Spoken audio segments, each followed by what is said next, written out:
Assalomu alaykum. Mamlakatimiz ijtimoiy, siyosiy, iqtisodiy taraqqiyotining muhim qonuniy asosi, fuqarolar huquq va manfaatlarining ishonchli kafolati bo'lgan Konstitutsiyamiz qabul qilinganiga 29 yil to'lmoqda. Demak, shu mavzuda suhbatlashish maqsadida studiyamizga Toshkent davlat yuridik universiteti Konstitutsiyaviy huquq kafedrasi o'qituvchisi, Oliy Majlis Qonunchilik palatasi huzuridagi Yoshlar parlamenti qo'mitasi raisi Xurshid Botirovni taklif etdik. Assalomu alaykum, xush kelibsiz. Assalomu alaykum. Xurshid, keling suhbatimizni bundan 29 yil muqaddam, ya'ni tarixga qaytgan holda Konstitutsiyamizni qabul qilishda eng muhim qaysi jihatlarga e'tibor qaratilgani hamda jahon konstitutsiyalari ichida O'zbekiston konstitutsiyasining tutgan o'rni haqida boshlasak, chunki konstitutsiya haqida to'liq ma'lumotga ega bo'lish bu albatta har birimizning, qolaversa yoshlarning ham burchi hisoblanadi. Juda ham to'g'ri aytasiz. Agar dunyo siyosiy xaritasiga qaraydigan bo'lsak, mustaqil davlatlar bor yo'g'i 193 tani tashkil etadi va ularning har birining ijtimoiy hayotini, siyosiy hayotini belgilab beradigan muhim hujjatlardan biri konstitutsiya hisoblanadi. O'zbek xalqining azaliy orzusi bo'lgan mustaqillik aynan bizga huquqlarimizni mustahkamlovchi konstitutsiyani taqdim etdi va konstitutsiyani tayyorlash, yozish jarayonida xalqimizning azaliy orzu, maqsadlari va uning dardi, armonlarini inobatga olib, mukammal konstitutsiya yaratishga harakat qilindi.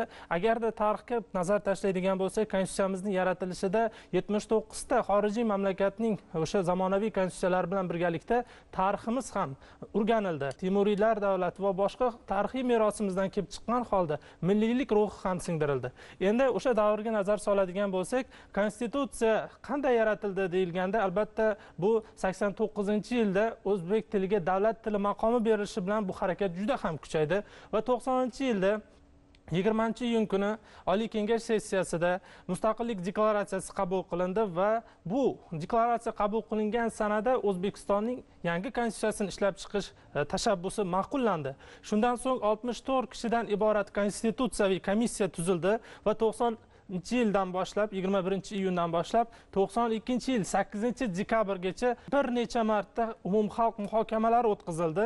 Ya'niki matbuotda e'lon qilindi. Ushbu jarayonda konstitutsiyaviy komissiyaga 6000 ga yaqin takliflar kelib tushdi.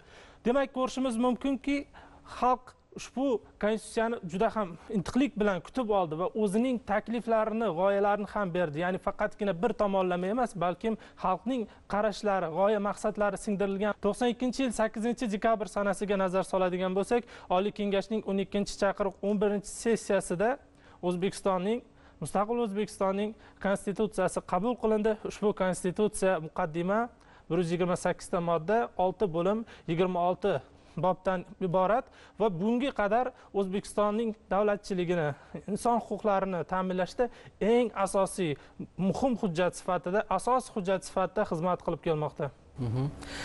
Konstitutsiya dinamik, ya'ni doimiy harakatdagi o'sish va rivojlanish jarayonidagi hujjat. Shu nuqtai nazardan olib qaraganda, o'tgan yillar davomida konstitutsiyamizga qanday va qancha o'zgarishlar kiritildi? Bilasizmi, haqiqatda agarda xalq manfaatlarini ko'zlab yoziladigan bo'lsa, qonunlar statik bo'lishi kerak emas. Ya'ni xalqning zamonning manfaatlaridan, talablaridan kelib chiqib, albatta u inson manfaatlariga xizmat qilishi kerak. Konstitutsiyani albatta xalqning talabidan, xohish istaklaridan, zamonning rivojlanishidan kelib chiqib o'zgartirish maqsadga muvofiq. Bu xorijiy mamlakatlar tajribasida ham uchraydi va bugunga qadar O'zbekistonning konstitutsiyasiga 16 marta o'zgartirishlar kiritilgan. 16 marta o'zgartirishlarning ayrimlari kichik o'zgartirishlar, misol uchun ba'zi so'zlar o'zgargan bo'lsa yoki raqamlar. Ayrim o'zgarishlar esa O'zbekiston taqdirida davlat boshqaruvini tashkil etishda, o'sha parlament faoliyatini rivojlantirishda, saylov tizimini rivojlantirishda, ular o'rtasidagi hokimiyatlar bo'linishini ta'minlash uchun vakolatlarni taqsimlashda juda muhim rol o'ynadi.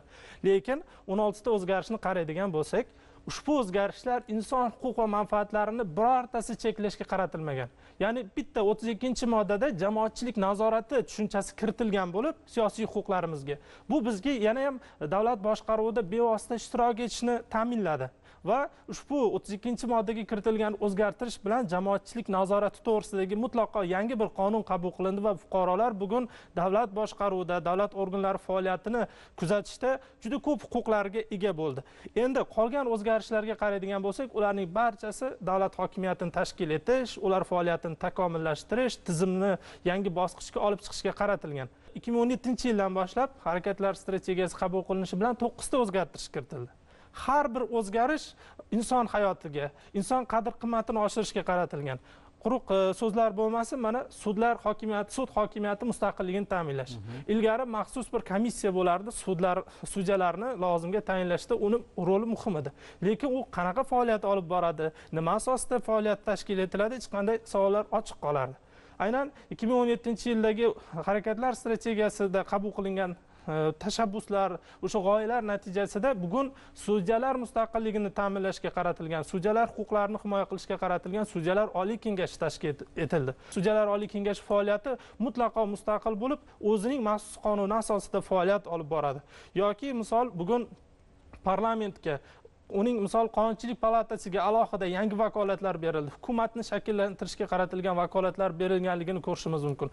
Saylov tizimida o'zgarishlar bo'ldi. Jumladan 2019-yilda qabul qilingan yangi saylov kodeksi bilan konstitutsiyamizga ham tegishli o'zgartirish kiritilib, endi jazoni o'tash muassasalarida saqlanayotgan fuqarolarga ham saylovda ishtirok etish huquqi berildi. Faqat o'ta og'ir va og'ir jinoyat sodir etgan shaxslargagina bu huquqlar cheklanishi mumkin. Demak, ko'rishimiz mumkin, o'zgarishlardan o'zgarishlargacha bo'lgan muddatda aholining, insonlarning, nafaqat O'zbekiston fuqarolari, insonlarning huquqlarini, ya'ni fuqaroligi bo'lmagan shaxslar, chet el fuqarolarining huquqlarini ta'minlovchi juda ko'p yangi bir normalar kirib keldi. Va bu narsa ijobiy holat mening nazarimda kelgusida ham davom etadi. Sababi Prezidentimiz lavozimga kirishish marosimida ham aytib o'tdilar, inson qadr-qimmatini ta'minlash uchun, yangi O'zbekiston strategiyasini amalga oshirish uchun albatta konstitutsiya ham rivojlanishi kerak. Unda yangi bir konseptual o'zgarishlar bo'lishiga biz ishonamiz va bu bo'yicha albatta o'zimizni bor bilimimizni, bor kuch-g'ayratimizni safarbar qilamiz.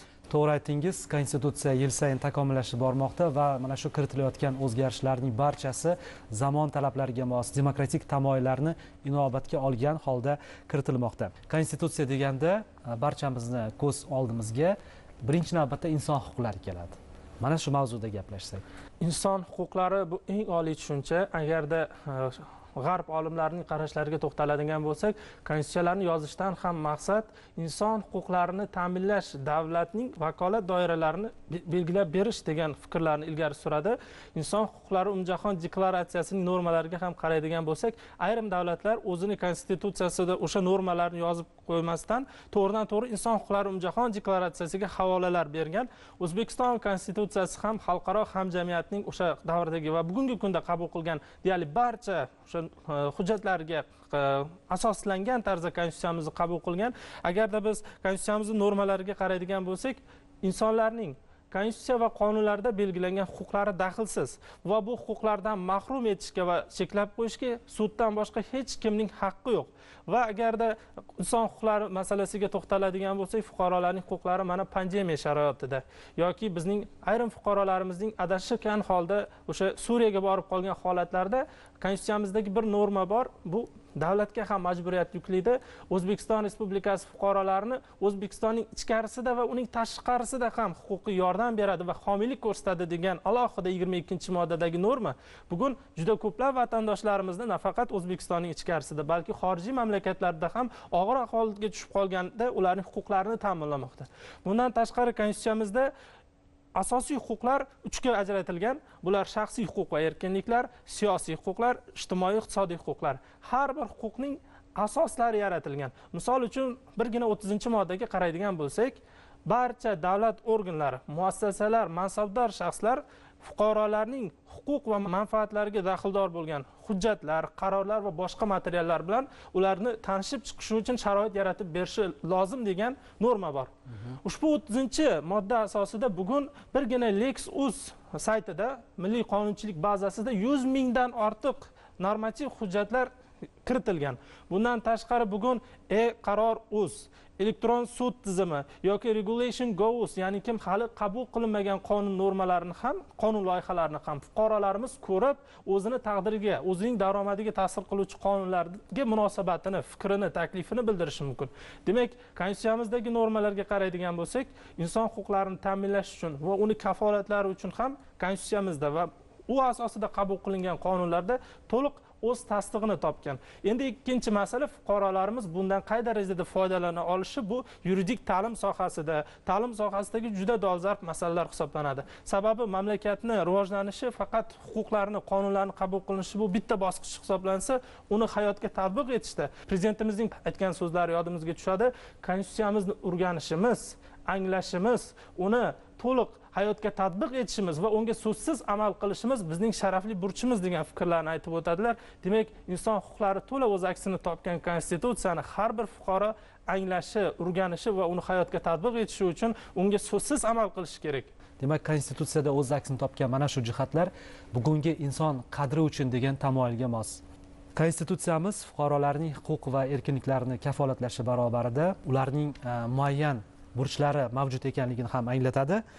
Keling shu o'rinda mana shu fursatdan foydalanib fuqarolarimizga ularning majburiyatlarini, burchlarini yana bir bor eslatib o'tsak, chunki ko'p holatlarda fuqarolar o'z huquqlarini yaxshi bilishadi-yu, ammo burchlarini unutib qo'ygandek. Juda ham to'g'ri fikrlarni aytib o'tdingiz. Haqiqatda ham bir inson o'zining huquq va erkinliklari bilan birga albatta burchlariga ham ega va shu sababli u davlat bilan, fuqarolar bilan munosabatlarga kirishadi, ijtimoiy munosabatlar shakllanadi. Bunda albatta fuqarolar o'z huquq va erkinliklarini amalga oshirishda boshqa shaxslarning, ya'ni kim biz O'zbekiston fuqarolari yoki xorijiy fuqarolar, fuqaroligi bo'lmagan shaxslarning davlat va jamiyatning qonuniy manfaatlariga, huquq va erkinliklariga putur yetkazmasliklari shart deb Konstitutsiyamizning 19-moddasida alohida belgilab qo'yilgan. Bundan tashqari Konstitutsiyamizning alohida 11-bobi bor. Ushbu bobimizda ham fuqarolarning burchlari deb berilgan bo'lib, ushbu bobda fuqarolarning Konstitutsiya va qonunlarda belgilangan burchlariga amal qilishi, inson sha'ni, qadr-qimmatini hurmat qilishga majbur ekanliklari.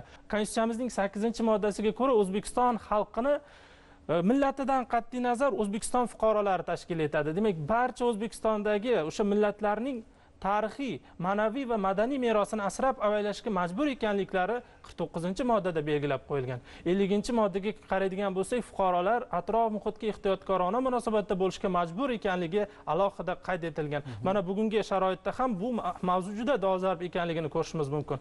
Demak, ushbu bobda bundan tashqari fuqarolarning mahalliy yig'imlar va qonun bilan belgilangan soliqlarni to'lashga majbur ekanligi va asosiysi bizga bu huquqlarni, erkinliklarni ta'minlab berayotgan O'zbekiston Respublikasini himoya qilish, O'zbekiston Respublikasi har bir fuqarosining burchi ekanligi isbotlangan, ko'rsatib, kiritib ketilgan. Bundan tashqari boshqa boblarda, moddalarda ham fuqarolarning majburiyatlari bilvosita bo'lsa-da yozib ketilgan. Jumladan Konstitutsiyaning 66-moddasi oila bobida voyaga yetgan mehnatga layoqatli farzandlar ota-onalariga g'amxo'rlik qilishga majbur ekanligi belgilangan va bu ham o'zbek xalqining ming yillik an'analariga mos tarzda Konstitutsiyamizda ushbu norma kiritilganligini ko'rsatadi. Fuqarolarimiz faqat haq huquqlarini talab qilish bilan birga burchlarini ham bajarsagina o'shanda kuchli fuqarolik jamiyati, kuchli davlat, kuchli jamiyat shakllanadi. Shu sababli fuqarolar albatta qonunlarga to'liq rioya qilishi va shundagina o'z huquqlarini ro'yobga chiqarishga imkoniyatiga ega bo'ladilar.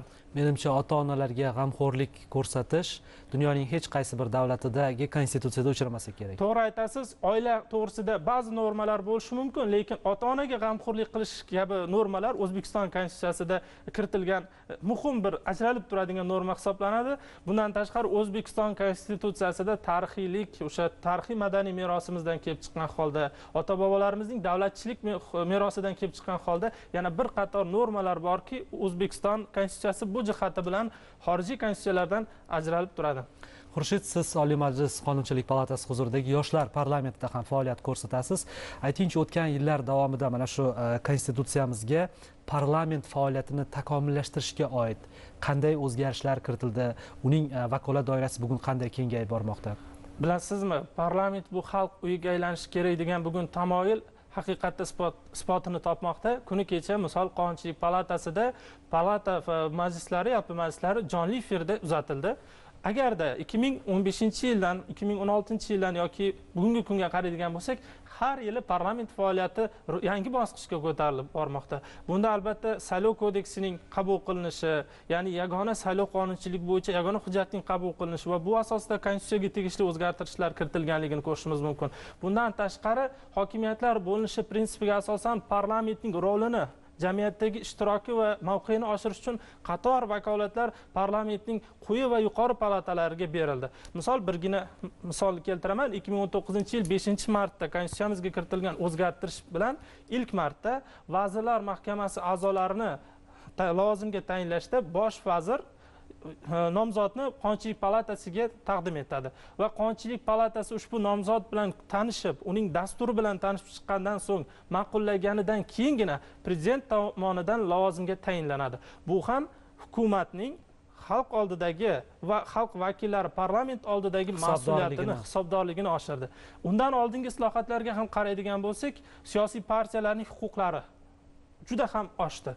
Jumladan, g'olib bo'lgan siyosiy partiya bosh vazir nomzodini ko'rsatish huquqini berilganligi, bosh vazirning parlament oldida o'sha hisobot taqdim etishi, ma'lumot, axborotlar taqdim etib borishi kabi masalalar ko'rishimiz mumkin. Bu o'zgarishlar faqat konstitutsiyamizda emas, tegishli konstitutsiyaviy qonunlarda, reglamentlarda ham aksini topdi.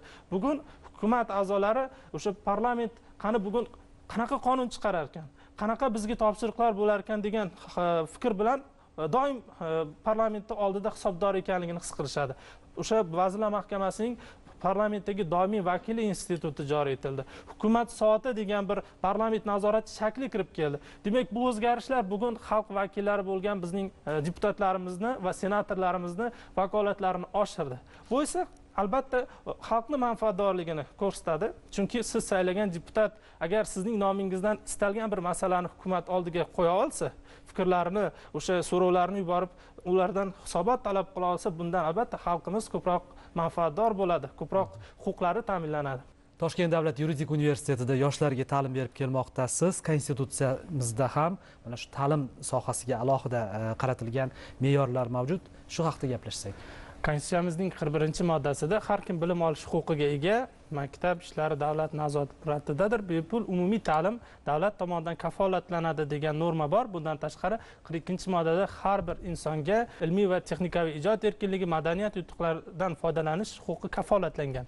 Bundan kelib chiqib, Konstitutsiyamizning ushbu normani hayotda realizatsiya qilish uchun oxirgi 5 yilda juda katta o'zgarishlar ro'y berdi. Birgina Toshkent davlat yuridik universitetida emas, boshqa sohalarda ham xususiy universitetlar soni oshdi, ta'lim muassasalari soni oshdi. Sirtqi va kechki ta'lim sohasida bugun tahsil olayotgan yoshlar soni bir necha karraga oshdi. Natijada oldin 8-9% gina yoshlar oliy ta'lim bilan qamrab olingan bo'lsa, bugungi kunda ushbu ko'rsatkich qariyb 30% ga yetmoqda. Bundan tashqari yoshlarni kasb-hunarga tayyorlash sohasida ham texnikumlar faoliyati, kasb-hunar maktablari va boshqa ko'rinishdagi turli xil ta'lim muassasalari faoliyati rivojlantirib borilmoqda. Ushbu sohada bugun davlat faqatgina davlat ta'lim muassasalariga emas, balki xususiy universitetlar, xususiy ta'lim muassasalariga va xorijiy ta'lim muassasalariga ham birdek homiylik ko'rsatmoqda. Chunki asosiy pirovard maqsad ta'lim sohasini rivojlantirish. Ushbu Konstitutsiyamizdagi normalar asosida bugun bir qator qonunlar yangidan qabul qilindi. Ta'lim to'g'risidagi qonun, ilm-fan va ilmiy faoliyat to'g'risidagi qonunlarda ham bugun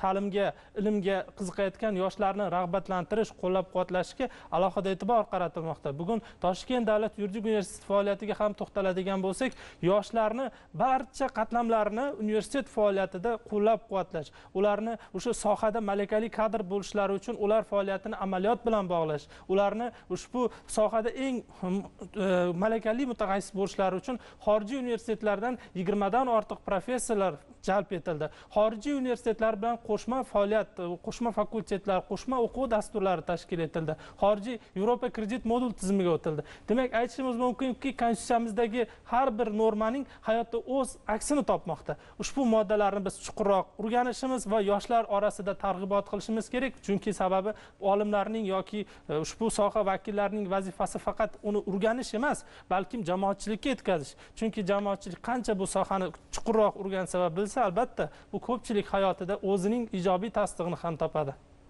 Rahmat javoblaringiz uchun. Har bir davlat uchun taraqqiyot yo'lini tanlashning muhim vazifalari bor. Bizning bu boradagi maqsad muddaolarimiz bosh qomusimizda mujassam va u 29 yildirki, dunyo hamjamiyatiga O'zbekistonning salohiyati, rivojlanish tendensiyalarini namoyon etmoqda. Eslatib o'taman, bu studiya 24 edi. Bizning bugungi suhbatdoshimiz Toshkent davlat yuridik universiteti Konstitutsiyaviy huquq kafedrasi o'qituvchisi, Oliy Majlis Qonunchilik palatasi huzuridagi Yoshlar parlament qo'mitasi raisi Xurshid Botirov bo'ldi. Tashrifingiz uchun ham tashakkur tashakkur deymiz. O'zbekiston 24 o'z dasturlarini davom ettiradi. Bizdan uzoqlashmang. Ko'rishguncha xayr, salomat bo'ling.